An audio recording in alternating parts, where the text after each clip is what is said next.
Então, pessoal, tudo na paz? Eu estou aqui no escritório que eu e minha esposa fizemos, já tem alguns meses, não é recém-inaugurado. E eu sempre estou aqui lendo as escrituras, lendo livros, meditando, orando. Mas tem um tempo que eu não gravo vídeo, né? Eu fiz isso aqui também com esse objetivo de ficar melhor para gravar uns vídeos. Mas eu tenho andado ocupado, né, aqui em casa, fazendo obra, construção, atividade na igreja também, construção na igreja. E meus filhos estão em casa também. O mais novo começou a estudar esse ano e eu sempre tenho ajudado ele nos estudos da escola, já que eles não estão indo para a escola por causa da pandemia. Mas nesse vídeo eu quero trazer uma pergunta para vocês. Nós estamos na terça-feira, toda terça-feira tem estudo lá na igreja, nós estamos estudando o Apocalipse. E nesse estudo do Apocalipse surgiu uma pergunta, uma dúvida, inclusive foi feita para mim a pergunta de que viria ainda um avivamento sobre o Brasil, até mesmo sobre o mundo, um avivamento prometido por Deus. Eu tenho minha opinião, eu vou passar aqui alguns versículos para vocês, meu ponto de vista, mas fica essa pergunta para você já de início. O que você acha? Que ainda Deus vai derramar no Brasil um grande avivamento expressivo em todo o Brasil sobre a Igreja do Senhor? Fica essa pergunta, fica comigo um momento e você vai ver minha opinião. Eu lembro que quando eu era novo convertido, já tinha uma propaganda, né? As pessoas diziam que Deus tinha uma promessa de derramar um grande avivamento sobre o Brasil e sempre eu vi propaganda buscando um avivamento, Deus vai fazer um grande avivamento. E antes de mais nada, eu até creio que Deus pode derramar do seu Espírito sobre uma comunidade, sobre uma pessoa, avivar e fazer crescer uma obra, um ministério. E também nós não deixamos de considerar que Deus já fez grandes coisas aqui no Brasil. Na década de 60, 70 até 80, nós vemos um crescimento muito grande da igreja aqui no Brasil. Mas a partir da década de 90, com o surgimento da teologia da prosperidade, né, as igrejas neopentecostais, e foi se tornando algo muito pragmático.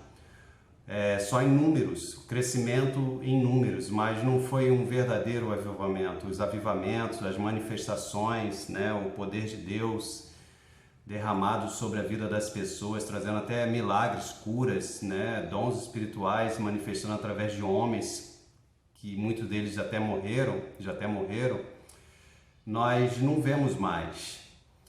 E as pessoas que pregam ainda esse grande avivamento, esse grande derramar de Deus, né, que Deus tem essa promessa, elas tiram esse pensamento, essa base bíblica, tiram a base bíblica de Joel 2:28.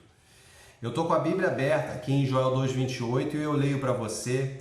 Diz assim: e acontecerá depois que derramarei o meu espírito sobre toda a carne. Vossos filhos e vossas filhas profetizarão, vossos velhos sonharão e vossos jovens terão visões. Até sobre os servos e sobre as servas derramarei do meu espírito naqueles dias. Mostrarei prodígios no céu e na terra, sangue, fogo e colunas de fumaça. O sol se converterá em trevas, a lua em sangue, antes que venha o grande e terrível dia do Senhor. E acontecerá que todo aquele que invocar o nome do Senhor será salvo, porque no monte Sião e em Jerusalém estarão os que forem salvos, como o Senhor prometeu, e entre os sobreviventes, aqueles que o Senhor chamar. Então daqui se tira essa base para se pregar esse avivamento sobre o Brasil, sobre toda a terra. E eu também quero dizer que essa palavra, ela é uma promessa para os últimos dias. Sabemos que a história da humanidade ela é dividida em tudo antes e depois de Cristo, né? E de Cristo para cá tudo é conhecido como os últimos dias, conforme diz Hebreus no capítulo 1, a partir do versículo 1, né? Diz, havendo Deus falado antigamente aos pais pelos profetas, a nós falou nesses últimos dias pelo Filho, a quem constituiu o herdeiro de tudo e por quem fez também o mundo. Então, de Cristo para cá, nós temos os últimos dias. Então, essa palavra começou a se cumprir, é verdade, com a chegada da igreja nos dias dos apóstolos, e isso está relatado em Atos no capítulo 2, até mesmo pelo apóstolo Pedro. Ele diz que seria cumprimento da profecia de Joel. Está aberto aqui também Atos 2, a partir do versículo 14, quando Pedro diz assim: então se levantou Pedro com os 11 e, erguendo a voz, advertiu-os nestes termos: varões judeus, todos os habitantes de Jerusalém, tomai conhecimento disto e atentai nas minhas palavras. Esses homens não estão embriagados como vindes quando vocês estão pensando, sendo esta a terceira hora do dia. Mas o que ocorre é que foi dito por intermédio pelo profeta Joel: e acontecerá nos últimos dias, diz o Senhor, que derramarei do meu espírito sobre toda a carne. Vossos filhos e vossas filhas profetizarão, vossos jovens terão visões e sonharão vossos velhos. Até sobre os meus servos e sobre as minhas servas derramarei do meu espírito naqueles dias e profetizarão. Mostrarei prodígios em cima do céu e sinais embaixo na terra, sangue, fogo e vapor de fumaça. O sol se converterá em trevas e a lua em sangue, antes que venha o grande e glorioso dia do Senhor. Então, assim, começou a se cumprir em Atos, no capítulo 2, com os apóstolos, e é verdade que passou em todas as nações, em várias nações, passou-se ali na Turquia, no Oriente Médio, na Europa. Nós tivemos grandes avivamentos, né, no século XVIII, século XIX, Estados Unidos, século XIX e XX também, aqui no Brasil, século XX. Mas será que aonde Deus já fez vários avivamentos, já se pregou a palavra, o evangelho já está difundido, ainda vai haver um derramar de Deus, um avivamento da parte de Deus? Eu quero ler com você alguns textos que se encontram em Jeremias, no capítulo 30, versículo 7. Eu leio com vocês Jeremias, capítulo 30, versículo 7. Diz assim: ah, que grande é aquele dia, e não há outro semelhante. É tempo de angústia para Jacó. Ele, porém, será livre dela.